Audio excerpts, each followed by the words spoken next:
আসসালামু আলাইকুম শিক্ষার্থীরা, কেমন আছো তোমরা সবাই? আমি আবারও অনেকদিন পরে তোমাদের জন্য হাজির হয়েছি পদার্থবিজ্ঞান নিয়ে। আজকে আমরা পদার্থবিজ্ঞানের প্রথম অধ্যায় দেখব।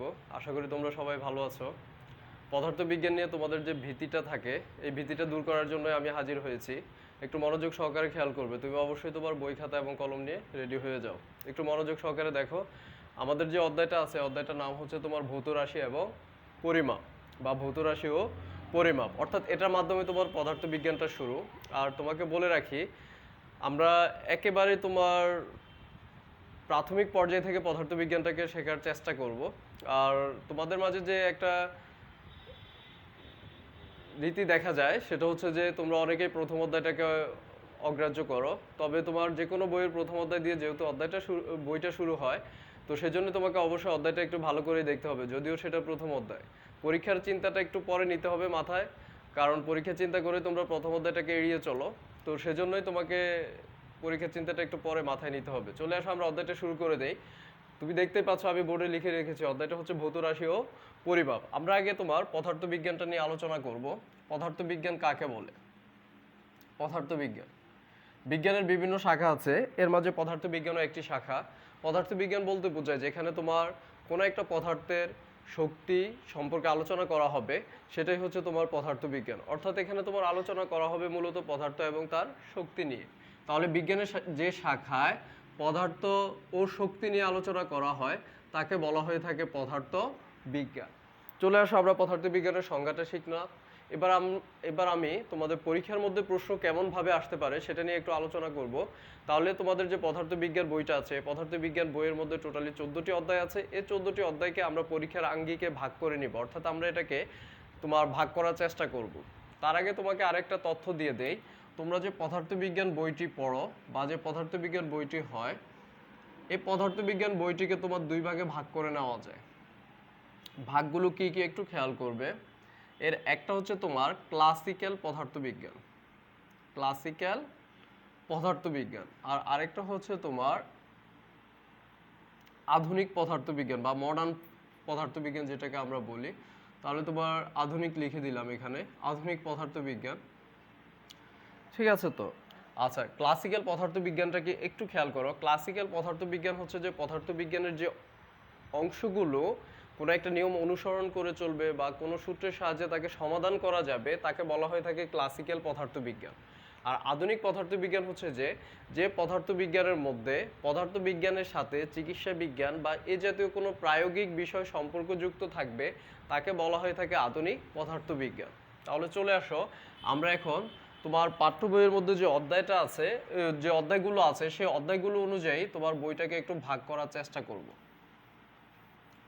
একটু খেয়াল করবে, আমরা যদি পদার্থবিজ্ঞানটাকে ভাগ করার চেষ্টা করি, তোমার পরীক্ষার যে প্রশ্নগুলো হয় সেই আলোকে প্রথমে তোমার যে অংশটা দেওয়া আছে সেটা হচ্ছে মেকানিক্যাল ফিজিক্স।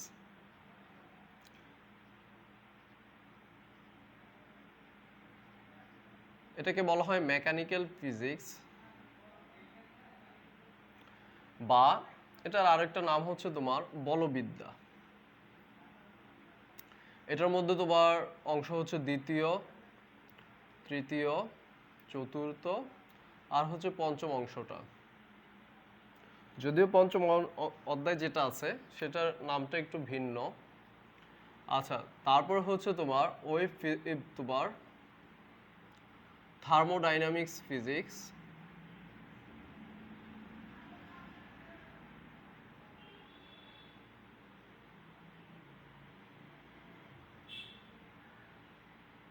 থার্মোডাইনামিক্স ফিজিক্স, বা এটার নাম হচ্ছে তোমার তাপগতিবিদ্যা বিদ্যা। এটার শুধুমাত্র তোমার ষষ্ঠ অধ্যায়টাই এটার অংশ। তারপরে যদি আমরা হিসেব করি, তোমার ওয়েভ ফিজিক্স,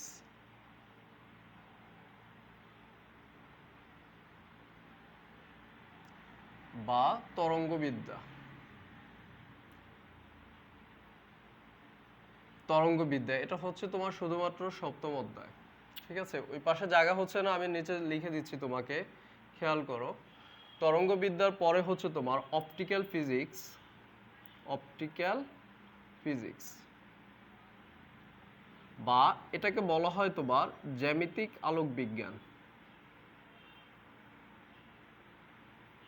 এই অংশগুলো তোমরা ক্লাস 8-ও পেয়ে আসছো, জ্যামিতিক আলোক বিজ্ঞান। আচ্ছা, এটার মধ্যে হয় তোমার অষ্টম আর নবম অধ্যায়। তারপরে যে অংশটা আছে সেটাকে বলা হয় দেখো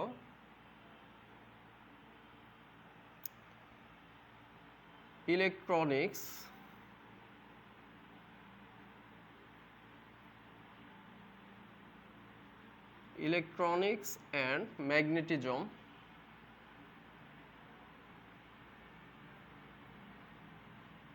বা তড়িৎ চুম্বক বিজ্ঞান। এটা হচ্ছে তোমার দেখো 10ম, 11তম, 12তম অধ্যায়। আর বাকি থাকে তোমার দেখো প্রথম, 13তম আর 14তম অধ্যায়। এটাকে তুমি অন্যান্য অংশ লিখতে পারো। অন্যান্য অংশের মধ্যে পড়ে প্রথম অধ্যায়, 13তম অধ্যায় আর 14তম অধ্যায়। এর মধ্যে তোমার 13তম যে অধ্যায়টি আছে, অধ্যায়টি অনেকটাই তোমার ইলেকট্রনিক্স নিয়ে কথাবার্তা লেখা আছে, ট্রান্সমিটার, ট্রান্সফরমার, ইলেকট্রনিক্স। ঠিক আছে? তো সর্বশেষ যেটা দেখতে পাচ্ছ 14তম যে অধ্যায়টা, এটা আসলে তোমার মডার্ন ফিজিক্সের অন্তর্ভুক্ত।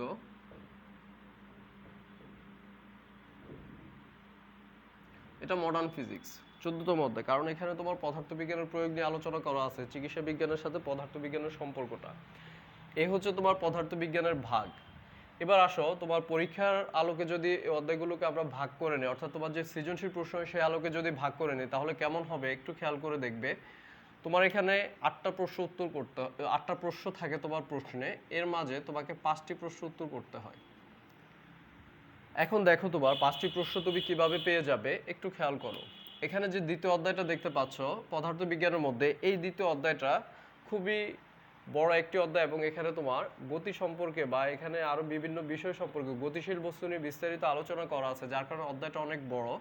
আর এটাকে তোমার পদার্থবিজ্ঞানের হার্ট বলা হয়, তার কারণ হচ্ছে যে এর মাধ্যমে কিন্তু পদার্থবিজ্ঞানের বিস্তারিত আলোচনাটা তুমি বুঝতে পারো। দ্বিতীয় অধ্যায়টা তুমি যদি ভালো পারো বা ভালো বুঝতে পারো, তৃতীয় চতুর্থ অধ্যায়টা ভালো বুঝতে পারবে। এই তিনটা অধ্যায় সম্পর্কযুক্ত।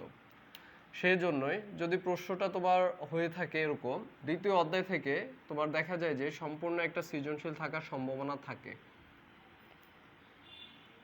যদি প্রশ্নটা তোমার একটু ক্রিটিক্যাল হয় তাহলে দেখো একটু 2-3 মিলিয়ে একটা প্রশ্ন তুমি পেতে পারো, অথবা 2-4 মিলিয়ে একটা প্রশ্ন তুমি পেতে পারো, বা 3 আর 4 মিলিয়ে একটা প্রশ্ন পেতে পারো। আমি আবারও বলছি, অধ্যায়গুলো ধারাবাহিকভাবে সাজানো। একটা অধ্যায় তুমি যদি পারো তাহলে এরপরের অধ্যায়টা তুমি ভালো বুঝতে পারবে।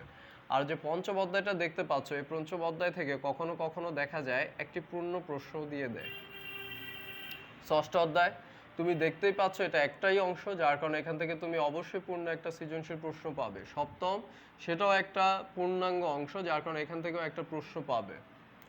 এবার জ্যামিতিক আলোক বিজ্ঞানে আসো, এর মাঝে তোমার অষ্টম যে অধ্যায়টি আছে এটা তোমার একটু কম আলোচনা করা আছে নবম অধ্যায় অপেক্ষা। তো অষ্টম অধ্যায় থেকে তোমার যে বছর প্রশ্ন হবে সে বছর নবম অধ্যায় থেকে প্রশ্ন হয় না, আর নবম অধ্যায় থেকে যে বছর প্রশ্ন হয় সে বছর অষ্টম অধ্যায় থেকে আর প্রশ্ন এরপরে বছরে আসে না। তো যার কারণে এই অষ্টম বা নবম যে কোনো একটা অধ্যায় থেকে তোমার প্রশ্ন থাকার সম্ভাবনা বেশি থাকে। তবে এর মাঝে নবম অধ্যায় থেকে প্রশ্ন বেশি থাকার সম্ভাবনা থাকে, তার কারণ হচ্ছে যে এই নবম অধ্যায়টা তোমার একটু বড় বা বিস্তারিত আলোচনা করা আছে, সেজন্যই। তাহলে এখান থেকে তুমি অষ্টম অধ্যায় থেকে একটা প্রশ্ন পাবে, নবম অধ্যায় থেকে একটা প্রশ্ন পাবে বিপরীতভাবে। আচ্ছা, তো চলে আসো তড়িৎ চুম্বক। তড়িৎ চুম্বকের মধ্যে দশম যে অধ্যায়টি আছে এটা কিছুটা তুলনামূলকভাবে ছোট 11তম অধ্যায় অপেক্ষা। তো দেখা যায় যে তোমার দশম অধ্যায় এবং 11তম এই দুইটা অধ্যায় মিলে একটা প্রশ্ন হতে পারে, অথবা মাঝে মাঝে তোমার 11 অধ্যায় থেকে পূর্ণ একটা প্রশ্ন দিয়ে দিতে পারে। তাহলে এই দুইটা মিলে তুমি একটা পেতে পারো, বা শুধুমাত্র 11তম অধ্যায় থেকে একটা পেতে পারো, আর 12তম অধ্যায় থেকে একটা পূর্ণ প্রশ্ন হয়। এবার আমরা একটু গণনা করে দেখি যে কয়টা প্রশ্ন হয়ে গেল আমাদের। এখান থেকে তুমি দুইটা পেতে পারো, 2, 3, 4, 5, 6টা প্রশ্ন হয়ে গেল। বা তোমার যদি ভাগ্য ভালো হয় এখান থেকে 8টা প্রশ্ন পেয়ে যেতে পারো, অথবা তোমার 6টা প্রশ্ন পেলেও দেখা যায় যে 5টা তুমি খুব সহজে অ্যান্সার করতে পারবে। আর বাকি যে অংশগুলো আছে দেখো, এই 13তম এবং 14তম এই দুইটা মিলিয়ে একটা প্রশ্ন হয়, অর্থাৎ এই অংশটা থেকেও একটা সৃজনশীল প্রশ্ন থাকতে পারে তোমার জন্য।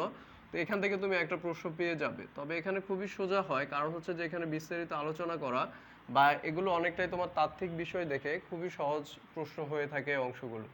তাহলে তুমি যদি প্রশ্নের আলোকে ভাগ করে নাও, এই হচ্ছে তোমার যে পদার্থবিজ্ঞান বইটি আছে সেটির ভাগটা।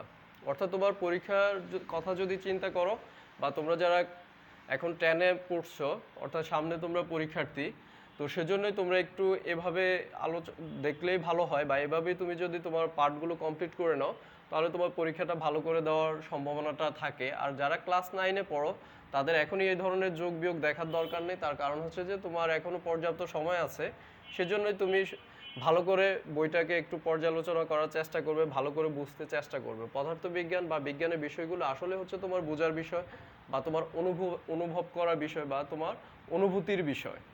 বুঝতে পারছো তো? তাহলে এটা তুমি একটু লিখে রাখবে, অথবা তুমি ইচ্ছা করলে স্ক্রিনশট নিয়েও রাখতে পারো। তাহলে এই ছিল তোমার পদার্থবিজ্ঞানের যে ভাগ বা আলোচনাটা। আমি এগুলো মুছে দিচ্ছি, এখনই আমরা তোমার অধ্যায় নিয়ে আলোচনা করতে শুরু করে দিব। তোমাদের পদার্থবিজ্ঞান বইটা খুবই সহজ। তুমি যদি সূত্রগুলো বা এখানে যে সমীকরণগুলো আসবে পার্ট বাই পার্ট নিয়ে আলোচনা করার সময় সমীকরণগুলো যদি তুমি ভালো বুঝো, তাহলে অবশ্যই তোমার সূত্রটাও বুঝতে সহজ হবে এবং সেই সূত্রের প্রয়োগটা করতেও সহজ হবে। চলে আসো, আমরা শুরুতেই তোমার রাশি নিয়ে আলোচনা করব, কারণ আমাদের অধ্যায়টার নামই হচ্ছে ভৌত রাশি। রাশি হচ্ছে যে আমরা যে বস্তু জগতে বা এই যে মহাজগতের মধ্যে আমরা বসবাস করি, মহাজগতের মধ্যে যা কিছু পরিমাপ করা যায় তাকেই রাশি বলে। তাহলে আমরা রাশিটাকে একটু ভাগ করে নেই। রাশিটাকে তোমার দুই ভাগে ভাগ করা যেতে পারে। একটু খেয়াল করবে, রাশিটা দুই ভাগে ভাগ করা যায়। এর একটা হচ্ছে তোমার ভৌত রাশি, আর আরেকটা হচ্ছে তোমার অভৌত রাশি।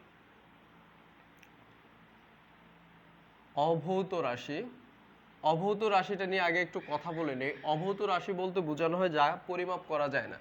যেমন দেখো, আমাদের হাসি, কান্না, আবেগ বা এ জাতীয় রাগ, এ জাতীয় বিষয়গুলো যা আছে এগুলোকে পরিমাপ করা যায় না, এগুলোকে আমরা অভৌত রাশি বলে থাকি। আর ভৌত রাশি মানে হচ্ছে তুমি যা কিছুকে পরিমাপ করতে পারো সেটাই হচ্ছে তোমার ভৌত রাশি। আর এই ভৌত রাশিকে সাধারণভাবে দুই ভাগে ভাগ করা যায়।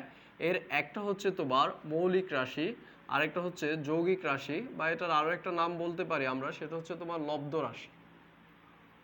তাহলে যৌগিক রাশি বা লব্ধ রাশি বলি আমরা এটাকে। তাহলে এখন তোমাকে অবশ্যই মৌলিক রাশি সম্পর্কে জানতে হবে। মৌলিক রাশিটা কি? মৌলিক রাশি, মৌলিক রাশি হচ্ছে যে সকল রাশি স্বয়ংসম্পূর্ণ এবং যারা অন্যের উপর নির্ভর করে না, বরং অন্য যে রাশিগুলো আছে তারা মৌলিক রাশি থেকে সৃষ্টি হয়, বা এই রাশিগুলো থেকে সৃষ্টি হয়, তাদেরকে মৌলিক রাশি বলে। মৌলিক রাশি হচ্ছে তোমার 7টি। যেমন তুমি যদি বলো দৈর্ঘ্য, ভর, তাপমাত্রা, তড়িৎ প্রবাহ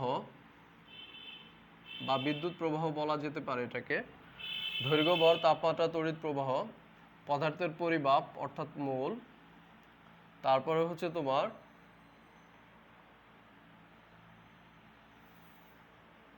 দীপন তীব্রতা, আর একটা হচ্ছে তোমার সময়, সময়টা লিখি নাই, সময়, আর সর্বশেষ লিখছি আমি দীপন তীব্রতা। হ্যাঁ, একটু খেয়াল করবে, তুমি বুঝতে পারো দৈর্ঘ্য কি, ভর কি, তাপমাত্রা কি। দৈর্ঘ্য বলতে কোনো কিছুর যে পরিমাপ বা একটা নির্দিষ্ট মান প্রকাশ করি সেটা হচ্ছে তার দৈর্ঘ্য। ভর হচ্ছে তোমার কোনো কিছু বা কোনো পদার্থ যে যে উপাদানের সমন্বয়ে গঠিত সেটা হচ্ছে তার ভর। তাপমাত্রা বলতে এটা একটা অনুভূতির বিষয়, যেটা হ্রাস বৃদ্ধি পেয়ে যায় পরিবেশ অনুযায়ী, সেটা তাপমাত্রা। তড়িৎ প্রবাহ বলতে তোমার প্রতি সেকেন্ডে যে পরিমাণ আদান প্রবাহিত হতে পারে সেটাকে আমরা তড়িৎ প্রবাহ বলি। মোল, এটা অনেকটাই তোমার রসায়নের অংশ, 6ষ্ঠ অধ্যায়ের মোলের ধারণা ও রাসায়নিক গণনা বিস্তারিত আলোচনা করা আছে। এটা হচ্ছে পদার্থের পরিমাপ, অর্থাৎ একটা তোমার পদার্থের যে পারমাণবিক ভরগুলো আমরা ব্যবহার করি, ওই পারমাণবিক ভরের মধ্যে কি পরিমাণ পরমাণু থাকে সেই হিসাবটাই হচ্ছে মোল।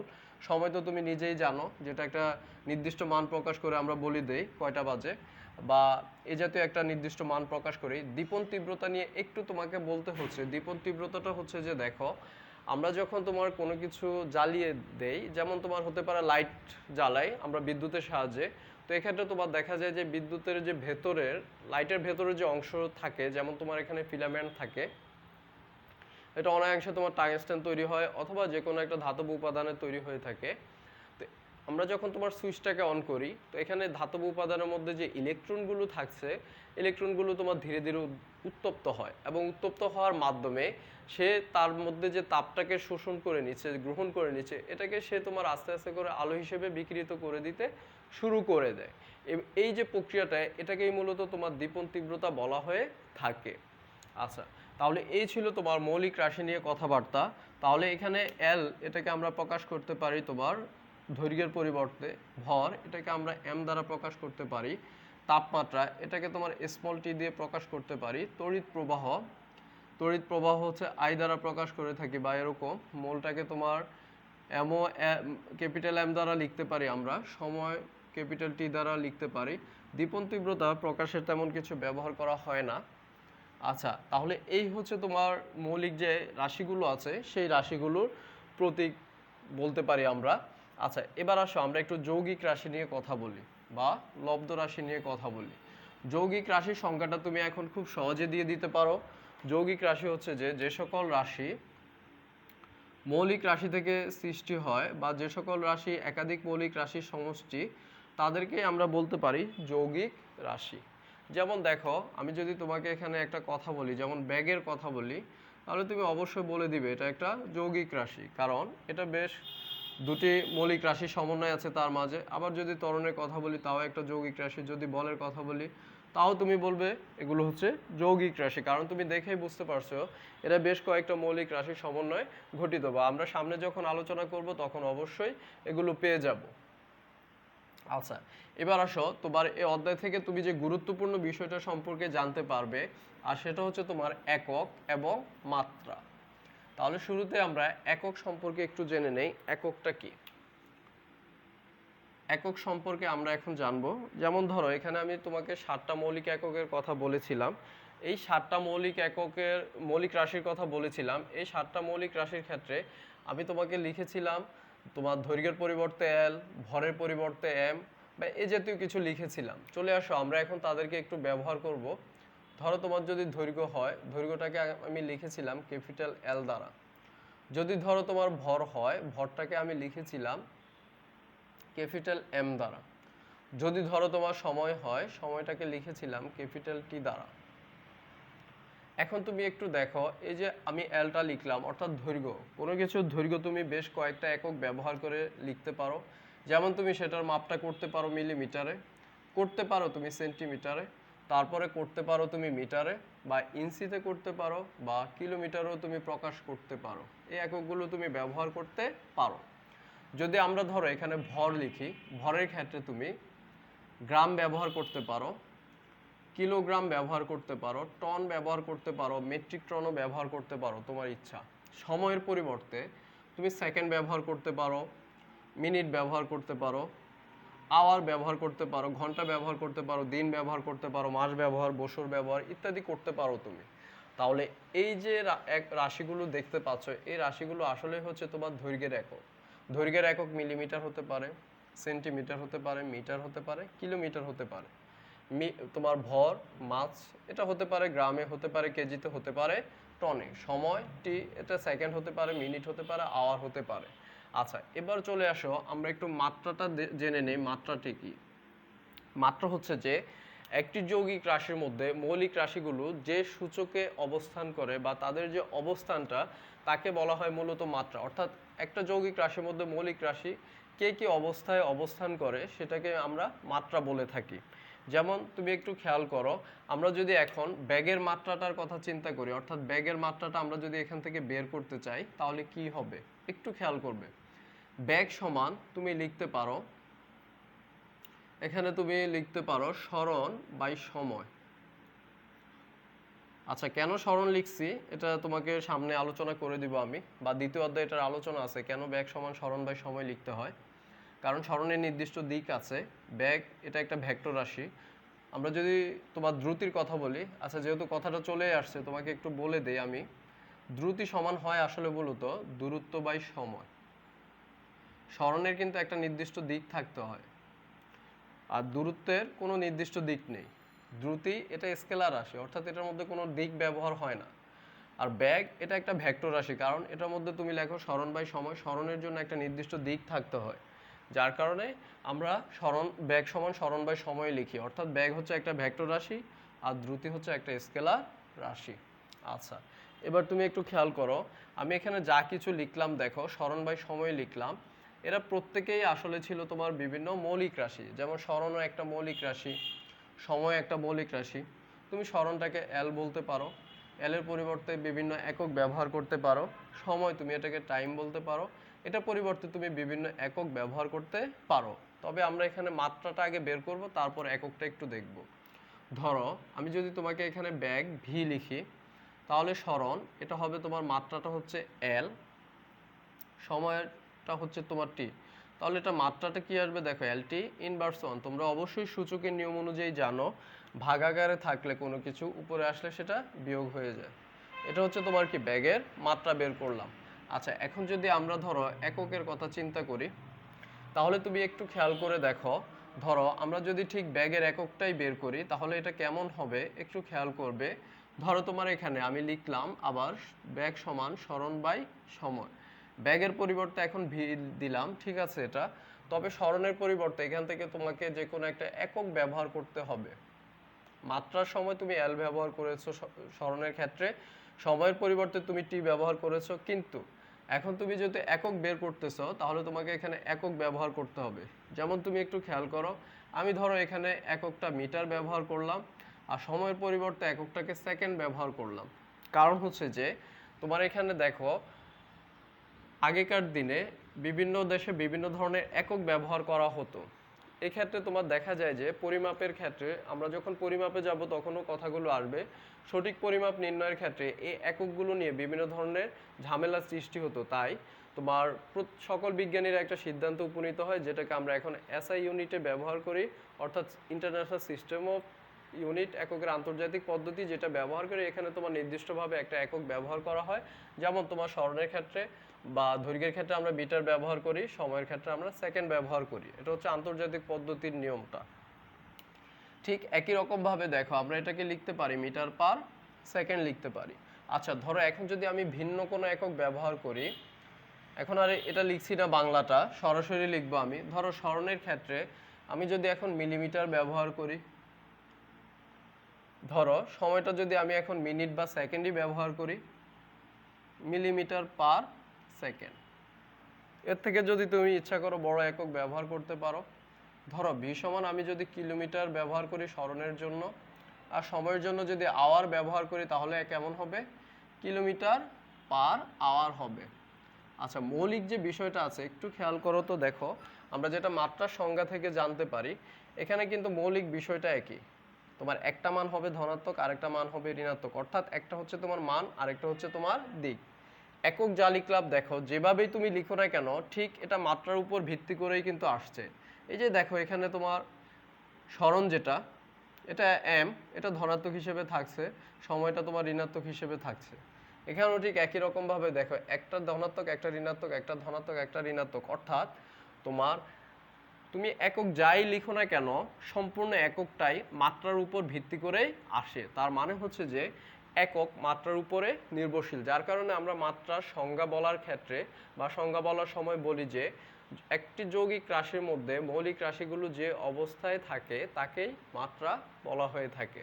তাহলে তুমি এককের বিষয় থেকে এই বিষয়টা সম্পর্কে এখন জানতে পেরেছো যে আসলে আমরা এককগুলো যেভাবেই লিখি না কেন, প্রত্যেকটা এককই মূলত তোমার মাত্রার উপর ভিত্তি করেই লেখা হয়ে থাকে বা মাত্রার উপর ভিত্তি করেই কিন্তু আসে। তাহলে এই ছিল তোমার আজকের যে প্রথম যে ক্লাসটা বা আমার যে প্রথম ভিডিওটা পদার্থবিজ্ঞানের প্রথম অধ্যায় সম্পর্কে। আজকে এই পর্যন্তই। আমরা আগামী ক্লাসে এই অধ্যায়ের বাকি অংশ নিয়ে আলোচনা করব।